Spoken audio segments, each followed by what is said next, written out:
Добрый день, уважаемые коллеги, добрый день, уважаемые дамы и господа. Сегодня мы проводим круглый стол на тему Афганистана, каким будет его завтрашний день. Тема выбрана не случайно, потому что сменился командующий коалиционных войск в Афганистане. Довольно скандальная была отставка. Затем были довольно такие большие потери войск НАТО за июнь.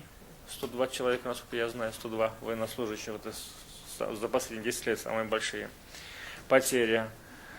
Ну и, конечно же, о себе снова дает знать Талибан на севере Афганистана и продолжающая гибель мирных граждан в Афганистане. Действительно, в Афганистане за последние 2-3 месяца произошли несколько важных событий. Средства массовой информации обратили особое внимание к теме смещения командующего войсками НАТО и США. До этого произошло важное событие. Это проведение совещательной Джирги мира, который, по сути, утвердил план Карзая, план интеграции талибов. Но я бы поставил все-таки на первое место другое событие.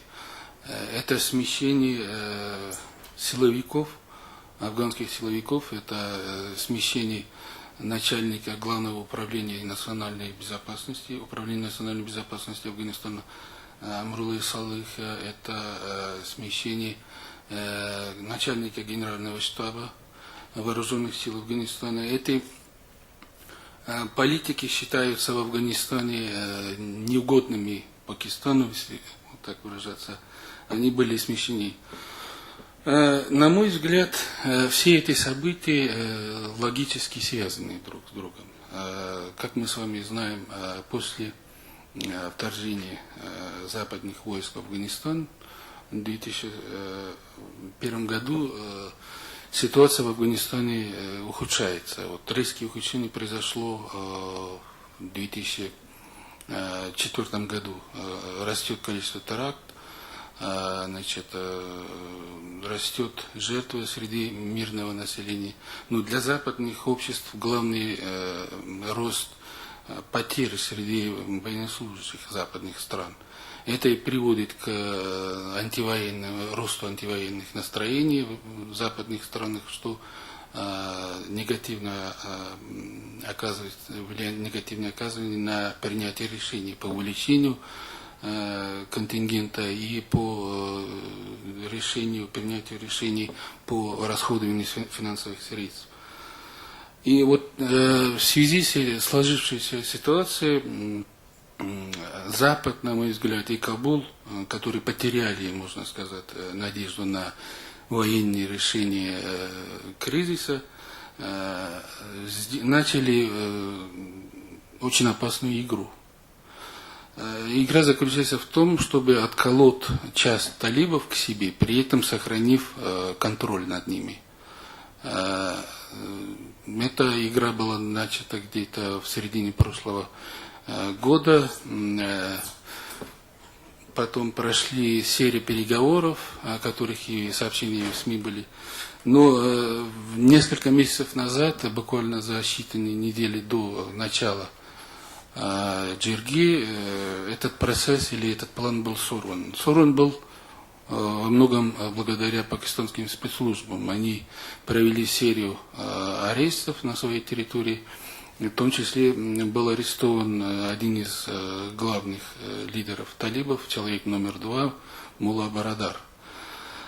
После этого, видимо, в Кабуле поняли, что главным оператором афганской проблемы сегодня является Пакистан, что без учета интересов Пакистана переговорный процесс не даст результата. И вот, на мой взгляд, последние увольнения как раз были связаны с этим. То есть Кабул дает понять Исламабаду, что готов к сближению позиций. Я вижу проблему немножко в другом спектре. Исходя уже из моего видения проблемы, я тогда готов был бы обсуждать ее как таковую. Дело в том, что я, в отличие от многих экспертов, моих коллег на Западе и здесь, не считаю талибов основным препятствием на пути урегулирования ситуации в Афганистане. Я не рассматриваю их как основного противника коалиционным силам. И я не считаю, что именно талибы обладают потенциалом на то, чтобы прийти к власти в Афганистане в будущем. Я могу объяснить, почему я так считаю. Да, и в связи уже с этим перейти к обсуждению одного из аспектов проблем. Потому что пока не определиться в этом русле, в этом измерении, тогда очень тяжело обсуждать саму проблематику. В свое время я на этом настаивал, когда талибы пришли к власти, это рассматривалось как феномен. Но полностью неожиданным их приход к власти в свое время, в середине 90-х годов, считать нельзя. После ухода советских войск и после того, как пал режим Наджибуллых, который, кстати, имел большой потенциал к тому, чтобы выдержать этот удар и имел, в общем-то, большие перспективы, но вот не устоял. Видимо, внешней помощи не хватило, и сложилась диспропорция внутри, когда национальные меньшинства, в общем-то, преобладали в Кабуле и в политической жизни в Афганистане. И вот такая диспропорция, она была неестественной для самой природы афганского государства. И стал вопрос о том, кому дальше управлять страной. Было очевидно, что национальным меньшинствам это сделать не удастся, это будет обязательно какая-нибудь пуштунская альтернатива, а вот борьба за эту пуштунскую альтернативу тогда только начиналась. У талибов тогда были противники, и они были очевидны. Тот же Гульбедин Хикматяр пытался заручиться поддержкой пуштунов, были и другие политические лидеры на тот период, и Саяф, и Гилани.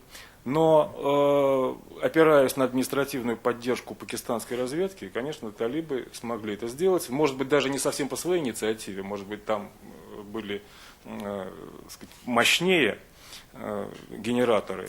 Но вот как раз заручившись поддержкой пуштунов, вот пуштунской составляющей, талибы смогли реализовать свои политические амбиции и смогли прийти к власти. На сегодняшний день талибы исчерпали себя вот в этом смысле. Они уже не обладают, они уже не смогут заручиться поддержкой пуштунов во второй раз. Это вот моя точка зрения. Я так считаю, я так думаю. Они, во-первых, стали старше.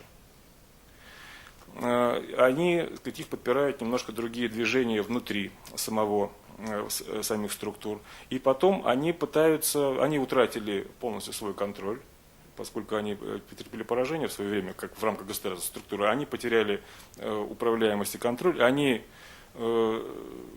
стали мельче, разбились на мелкие группы, но они продолжают существовать как движение. Но большая часть оппозиционных нынешней коалиционным силам вооруженной оппозиции внутри Афганистана, это неорганизованные вооруженные формирования, которые и они-то в большей степени наносят потери коалиционным силам и афганским войскам. Почему они не могут, на мой взгляд, одна из дополнительных причин, почему им будет тяжелее бороться за политическое лидерство? Они для того, чтобы как-то уже расширить свою базу, они даже пытаются опираться на национальное меньшинство. А опираясь на национальное меньшинство, привлекая к своей структуре, они теряют как раз вот ту пуштунскую составляющую, которая необходима для того, чтобы лидировать в Афганистане.